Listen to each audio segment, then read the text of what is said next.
Finally, a man keeping it See, I 100. had my first child when I was 17.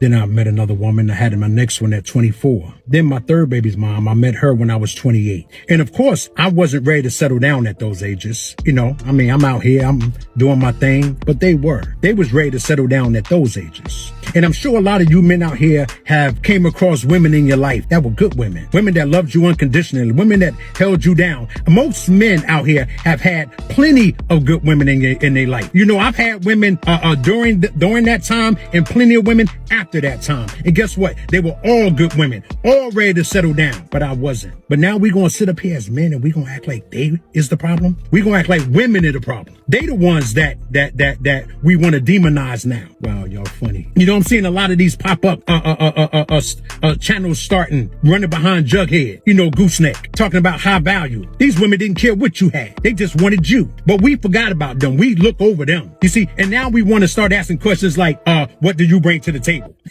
You wasn't asking that when she was putting up that bail money to get you out of jail. Wasn't asking that. You know, you wasn't asking what did she bring to the table when you was coming in drunk and when you was running up her phone bill with all the collect calls, putting her in debt that she's still trying to get out of to this day. You wasn't asking that question then. You know, y'all like to say, what did they bring to the table? Well, you remember when she would serve you dinner every night? You know, wake up in the morning, serve you breakfast when you didn't even have a table? Oh, yeah, you don't want to talk about those women. The women that was there from day one, the women that held you down, loved you unconditionally, didn't give a damn about whether or not you was a high value man. Wow, that's interesting. But now y'all want to run around and demonize them like they was the problem. You see, I can't stand when men don't take accountability for the things they've done. Not realizing that when it comes to being scandalous, when it comes to letting them know that being faithful and being true don't mean nothing, we taught them everything they know. But we don't want to own up to that. What up, gents? It's your boy Sean C. You just saw the video I just played. That gentleman brought up a lot of good points. Some I agree with, some I don't. But we're going to talk about this today.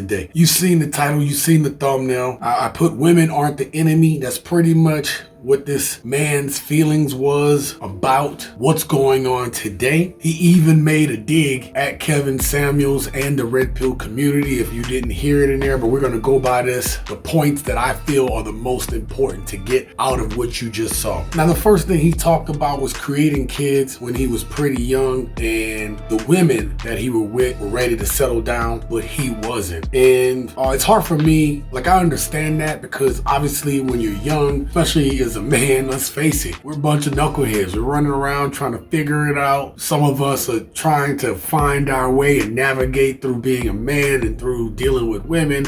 Some of us, you know, come out trying to be a player, trying to be a Mac, trying to do all these things that we were taught and we were told. And so you have these resulting children that he talks about. And that's unfortunate that, you know, he didn't have that mindset of settling down with the women or his baby's mothers. In the reverse, I kind of did it the reverse way. I actually was with my baby's mom and tried to settle down, and it didn't work out. There was too many differences of opinion. So I think that you're going to find cases both ways where, you know, you have people that have kids young and they try to settle down young, but they're just too young. They're just too immature in order to stay and raise that family. Or you're going to have guys like him that's going around and they have multiple kids and they never really commit. And so I'm hoping that for the few young men that actually watch this channel, you really have to be careful with who you lay down with. And I think you guys have watched enough content to know that, you know, there's a lot that you go through as a man when you have a kid and you have to go through the court system and you have to deal with all this stuff. You have to deal with that woman. You have to deal with that woman being mad at you if you don't stay with her, right? Like, you're dealing with all kind of personalities and spirits. So you guys, if you're running around and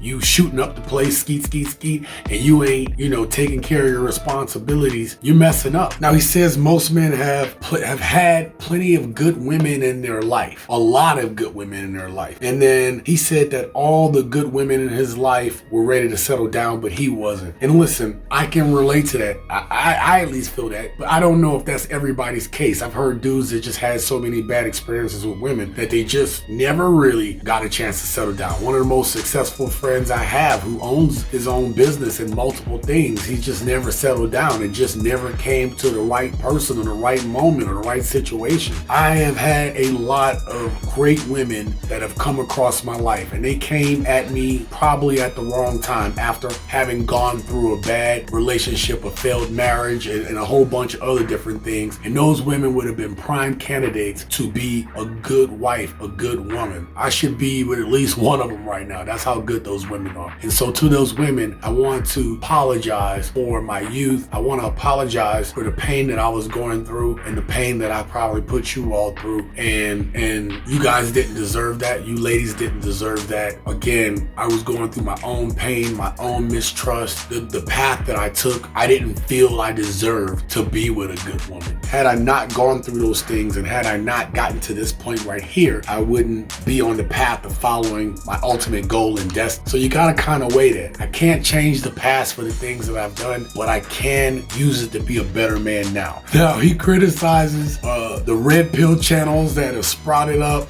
from the Kevin Samuels and the stuff like that. And he also made fun of the term high value. I can see why he has aught with the red pill community. I mean, I'm about to get real, and I hope you guys can stand the heat. But some of you guys are just angry to be angry. Some of you guys are upset that you've been hurt and you don't understand. You haven't gotten through your pain and you haven't gotten through your trauma. And it is trauma for some of you guys to have been dissed or to have been done wrong by women. So you see the Kevin Samuels of the world. You see people yelling and putting these women in their place, so to speak. But you're angry. You're operating from your emotion. You're not operating from being rational. I don't care about the term high value man, and I don't care about red pill, blue pill, black pill. I don't really care. Because the one thing he got wrong about Kevin Samuels is Kevin Samuels actually roasts men and women. If you're not doing what the hell you supposed to do, you getting roasted. And some of you guys need to hear this. Some of you guys need to take accountability, which he talks about in this video. I had to take accountability. I just took accountability and told you guys on camera that I fucked up and let some good women go. That's on me, but I've made myself better from it. The term high value doesn't mean anything to you. What is the outcome that you want to see for your life? That's why I supported the brother Richie Mack in that video, because he's doing what he wants to do. And I support people having the outcome, whether you be a man or a woman. I just want to see people living their best life, which is what I talk about here on this channel. In the end, gentlemen, make sure you guys take care of yourself, become the best version of yourself, find your purpose, and live your best life. Now, I talked about the video with the brother Richie Mack, who decided to go to Thailand and live his best life. Check out this video right here, and you'll see my reaction to his haters. I know that you'll enjoy it.